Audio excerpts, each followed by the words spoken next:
بڑی گروپ بنے ہاں۔ ہیں، اور وہاں پر ہم دیکھ رہے ہیں کہ مختلف گروپس بنے ہوئے ہیں اور وہ لوگ خود ہی ایک دوسرے کے پاؤں کاٹ رہے ہیں۔ آپ کو نہیں لگتا کہ سہیل افریدی کے وزیر اعلیٰ بننے کے بعد کچھ نہ کچھ پاکستان تحریک انصاف کی جو قیادت خیبر پختونخوا میں وہ کسی حد تک متحد ہوئی ہے؟ کیونکہ جنید اکبر کو اگر آپ دیکھ لیں تو وہ پہلے کوئی انٹرسٹ نہیں لے رہے تھے، لیکن اب جب سے یہ معاملہ ہوا ہے وہ پشاور میں ہی۔ بہت بہترین سوال کیا آپ نے۔ دیکھیے عمران خان نے نکال دی تھی، ہم نے پہلے سنا تھا کہ جو 22 ارکان نے بین حلفیہ دی ہے وہ بھی نہیں آئیں گے، وہ بھی ناراض ہوں گے، لیکن جب عمران خان کی کال دی تو اس پر سب ایک تھے، لیکن اب اصل جو امتحان ہے سہیل افریدی کا وہ اب شروع ہوا ہے۔ دیکھیے سہیل افریدی کے نام پہ سب کو اتفاق کیوں ہے، اس کی مین ریزن ایک تو یہ ہے کہ وہ جو جنید اکبر، جو عاطف خان، جو اصل کیسے گروپ تھا، ان کو چھٹکارا مل گیا گنڈا پور سے۔ وہاں پر ظاہر بات ہے وہ آپس میں آمنے سامنے ہو گئے تھے، یہ جو یہ والا گروپ ہے اور گنڈا پور والا گروپ ہے۔ دوسری بات یہ ہے کہ Sohail Afridi is a best buddy of Murad Saeed, اور Murad Saeed was a group member of Ali Amin Gandapur, ان کا ایک ہی گروپ تھا، ٹھیک ہے، تو ان کو بھی قابل قبول ہے۔ تیسرا گروپ وہاں پر جو ینگسٹرز کا ہے، جو نوجوان ہے، مینا خان افریدی اور اس ٹائپ کے جو لوگ ہیں، سہیل افریدی، مینا خان افریدی، اور ایم پی کافی تعداد میں ہاں جو نوجوان ایم پی ایز ہے، شفیع جان صاحب ہو گئی، تو ان کو بھی یہ بندہ قابل قبول ہے، ٹھیک ہے۔ اچھا چوتھی اہم بات یہ کہ یہ قبائل اضلاع سے ہے، ظاہر بات ہے قبائل اضلاع کی محرومیہ ہے جو ایکسپارٹا کے ایریاز ہے، تو ان کے جو ان کے اپوزیشن کے لوگ ہیں ان کو بھی قبول ہے، ٹھیک ہے۔ لیکن جو اسٹیبلشمنٹ ہے کیا ان کو یہ قابل قبول ہے، تو بعد میں پتہ چلے گا۔ تو پی ٹی آئی کے اس وقت یہ نام اس لیے سب متحد تھے کہ ایک اچھا نام تھا، عمران خان نے جو ہے ایک ایسے بندے کو سلیکٹ کیا تھا کہ جن کی ماضی بھی داغدار نہیں تھی، جن پر کرپشن کے بھی چارجز نہیں تھے، اور گنڈا پور کے بھی ان پہ احساسات تھے کہ پہلے الیکشن پہلی بار ایم پی ہے، اس کے بعد کچھ NW جو ہے وہ وہاں پر وہ کیا، اس کے بعد پھر ہم نے دیکھا جب عاقب اللہ اور فیصل ترکی کو نکال دیا گیا تو اس کے بعد اس کو ایجوکیشن کی منسٹری بھی تفویض کر دی، تو ان کے بھی یہ عام کو کتارا ہے، تو اسی لیے سہیل افریدی کا نام جو ہے وہ تھا سب۔ لیکن اب اس وقت ان کو بھی چیلنج کا سامنا ہے۔ دیکھیں سہیل افریدی تو ظاہر بات ہے وزیر اعلیٰ بن گئے، اب کیا کریں گے؟ اب عمران خان کی رہائی کے لیے تحریک، وہ ایک بڑا ٹاسک ہے۔ خیبر پختونخوا میں پاکستان تحریک انصاف کو یونائٹ کرنا، متحد کرنا، وہ ان کو بڑا ٹاسک ہے۔ کابینہ کی تشکیل سب سے اہم ہے، کیوں؟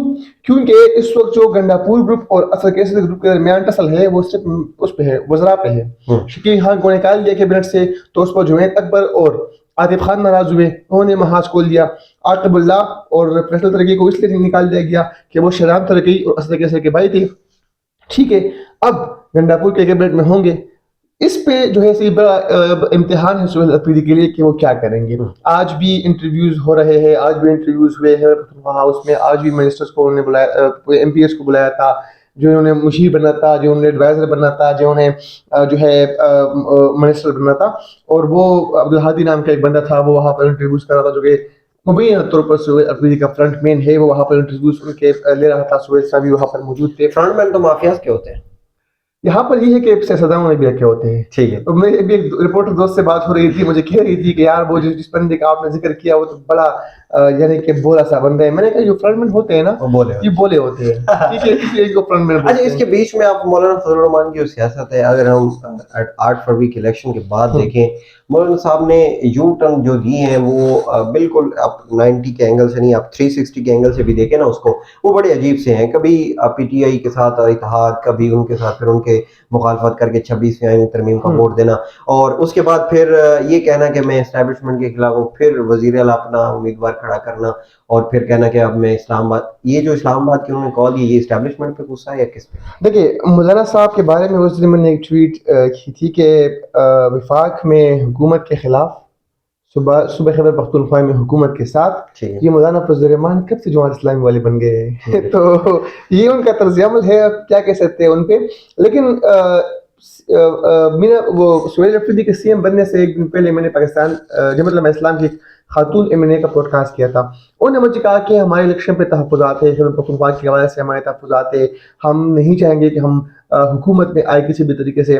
لیکن اس کے بعد جب مولانا فضل الرحمان سے ملاقات ہوئی، انجینئر امین مقام کی، دیگر جو مسلم لیگ کے رہنما تھے، تو اس وقت ذرائع کا یہ بتانا ہے کہ مولانا فضل الرحمان نے کہا تھا کہ اگر میں آپ کے ساتھ اتحاد کروں گا تو وزیر اعلیٰ کی کرسی سے نیچے کروں گا ہی نہیں۔ اچھا، انہوں نے ان کو خیبر پختونخوا میں بڑی بڑی وزارتیں آفر کی، لیکن کہ ہم 9 سیٹوں کے ساتھ آپ وزیر اعلیٰ بنا دیں؟ نہیں، 18 سیٹیں مولانا صاحب کے ساتھ، اچھا 18 MP ہے مولانا صاحب، ٹھیک ہے۔ 7 تو پہلے تھے، جب بعد میں بندربان مالی غنیمت کے پٹاس ہوئے گئے پر کیا ہوا تو مولانا کی جو ہے نا 18 ایم پی 18 کے ساتھ بھی وہ 18 کے ان کے پاس سے 17 جو ہے وہ نون لیگ کے پاس تھے، 4 اے این پی کے پاس تھے، اے این پی کو ٹاسک پہ پی پی کے بھی کچھ تھے، ہاں پی پی کے بھی ہے، اے این پی کو ٹاسک پہ جو ہے خاتون ایم پی اے ملی تھی. تو مولانا نے شرط رکھی تھی کہ اگر آپ لوگوں نے مخلوط حکومت بنانی ہے تو وزیر اعلیٰ کی کرسی سے تو کم میں لوں گا نہیں. تو اس پر بات نہیں بنی اور پھر وہی ہوا کہ این پی والے بھی وہ تو پہلے چلے گئے تھے. تو پھر نون لیگ نے اپنا امیدوار ہاشا ریحانی سے پکڑا کر دیا، یہاں سے لطف الرحمان آ گیا، پیپلز پارٹی سے بھی آ گیا، پھر انہوں نے مشترکہ بائیکاٹ کیا. پھر مولانا فضل الرحمان کی پارٹی نے وہ ہائی کورٹ گئے، کچھ ارینج بھی کیا، یہ سب کچھ چلتا رہا. لیکن اس سب کے درمیان مولانا فضل الرحمان کہیں نہ کہیں جو ان کا ایک بیانیہ بنا تھا 8 فروری کے انتخابات کے بعد کہ ہی از اگینسٹ دی اسٹیبلشمنٹ، یا وہ ان سے ناراض ہے یا وہ حکومت کا حصہ نہیں بننا چاہتے، تو اس سہیل افریدی والے معاملے میں وہ بیانیہ مولانا فضل الرحمان صاحب کا بڑھ گیا، سب کے سامنے آ گیا کہ مولانا صاحب کو پہلی بڑی تقریر خلاف کی تھی ایگزیکٹلی. پہلے وہ بہت خلاف تھے، میری ملاقاتیں بھی ہوتی مولانا صاحب سے، لیکن اس سارے معاملے میں مولانا فضل الرحمان نے اپنا وہ جو پرانا بیانیہ تھا وہ بالکل زمین بوس کر دیا. مولانا صاحب ایک ناراضگی کا اظہار کر رہے تھے ان کے ساتھ کہ بھائی آپ نے ہمارے ساتھ بہت غلط کیا ہے، آپ نے ہمیں کے پی کے میں بہت کم سیٹیں دی کہ آپ نے مجھے بلوچستان میں جا کے جو ہے پشین میں. اصل میں ایک گراؤنڈ ریلیٹ یہ تھی نا کہ مولانا فضل الرحمان صاحب کو خیبر پختونخوا پہ تحفظات کیوں تھے. فیصلہ یہ ہوا تھا کہ خیبر پختونخوا میں حکومت آئے گی مولانا فضل الرحمان صاحب کی اور 7 خان پرست جماعتیں ہوں گی، احمد ولی صاحب اور دیگر جماعتیں جو ہے. لیکن بیچ میں کیا ہوا کہ 9 مئی کا واقعہ اور اس طرح کے عمران خان کی قید ہوئی اور پھر پرویز خٹک کی پارٹی جو پاکستان سے حصہ پارلیمنٹرین ہے وہ بن گئی، یہ چیزیں. تو وہ گراؤنڈ ریئلٹیز اچانک چینج ہو گئی.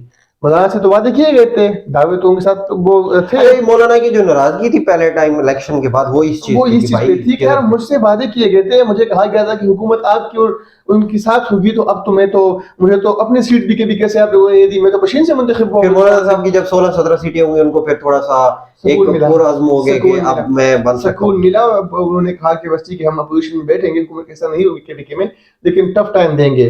اور جب باری آئی تو وہ پھر جو ہے امیدوار کھڑا کر دیا. اس طرح وہ ہوتا ہے کہ صدر کی امیدوار ہوتے ہیں، کہ کیا ہوتا ہے کہ کیا ہوتا ہے. لیکن خیر ان کی بھی ان کا بھی جو بیان تھا وہ تھوڑا سا وہ ہو گیا ہے.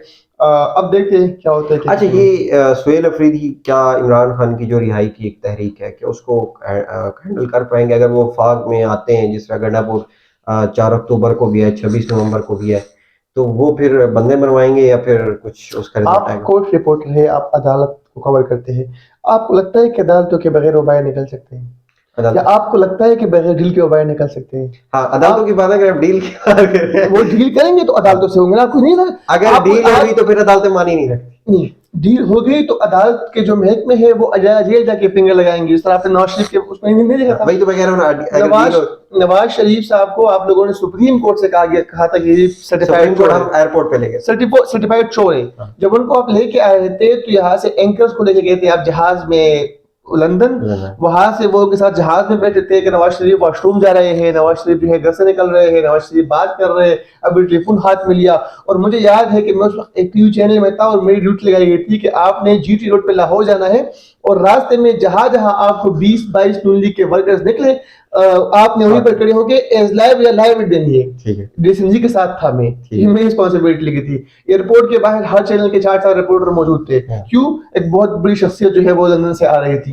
پھر یہاں پر عدالتی عملہ جو ہے وہ ایئرپورٹ گیا، وہاں انہیں فنگر لگائے وہ اٹینڈنس وغیرہ. تو یہ جو ہے کا حال ہر ایک عدالتیں ہوتی ہیں، حرکت کر سکتی ہیں ان کے. ہاں جب ڈیل ہو جائے تو سب کچھ ہو سکتا ہے. پھر عدالتیں بھی حرکت کرتی ہے، پھر رات کو بھی عدالتیں کھلتی ہے. پاکستان کا تو یہی سسٹم ہے. تو عمران خان صاحب جو ہے جی اور بھائی بغیر ڈیل کے باہر نہیں نکلیں گے، چاہے یہ یہاں پر ابھی تو وہ کہہ رہے ہیں مجھے باہر نکالو. ابھی تو وہ کہتے ہیں نا کہ عمران خان بیٹھ گئے میں کہ تو وہ لیٹ گئے ہیں یار مجھے باہر نکالو. اب پتہ یہ تھا نا کہ ایک وقت مجھے یاد آیا کہ ایک بندہ دریا کے کنارے بیٹھا ہوا تھا، تو کوئی سے وہاں پر ریچ ٹائپ ہوتا دریا میں، تو اس نے کہا شاید کمبل ہے، تو اس نے اس پہ چھلانگ لگائی. جب چھلانگ لگائی تو وہ تو اوپر آ نہیں رہا تھا، وہ ڈوب رہا تھا. دوست نے کہا کہ اس کمبل کو چھوڑ دو. اس نے کہا میں تو کمبل کو چھوڑ رہا ہوں لیکن کمبل کو نہیں چھوڑ رہا. عمران خان تو بیچ آ رہے ہیں لیکن اب ان کو ضرورت نہیں. اب اسٹیبلشمنٹ اور حکومت ایک ہی پیج پر ہے. وہ کہتے ہیں لیٹ جاؤ وہ لیٹتے ہیں، وہ کہتے ہیں بیٹھ جاؤ وہ بیٹھتے ہیں. اس وقت عمران خان کی ضرورت ہی نہیں. اب وہ irrelevant ہو گئے. وہ صرف عوام کے دلوں میں ہے لیکن حکومت کے لیے، ریاست کے لیے، اسٹیبلشمنٹ کے لیے عمران خان از irrelevant now. ٹھیک ہے شراز صاحب، آپ کو بہت شکریہ. ناظرین اس بات سے مزید جو اپڈیٹ ہوں گی ہم آپ کو دیتے رہیں گے. گفتگو آپ سے سنی ہے کہ وزیر اعلیٰ کے پی کے لیے کتنا مشکلات ہوں گی اور کتنے چیلنجز ہوں گے کے پی کے کی عوام کو ریلیف دینا اور ان کے لیے کام کرنا، بجائے اس کے کہ عمران خان کی احتجاجی تحریک ان کے لیے رہائی کی جو تحریک ہے اس کو ہینڈل کیا جائے. مزید جو اپڈیٹ ہوں گی ہم آپ کو دیتے رہیں گے. فی الحال کے لیے اتنا ہی، اجازت دیجیے.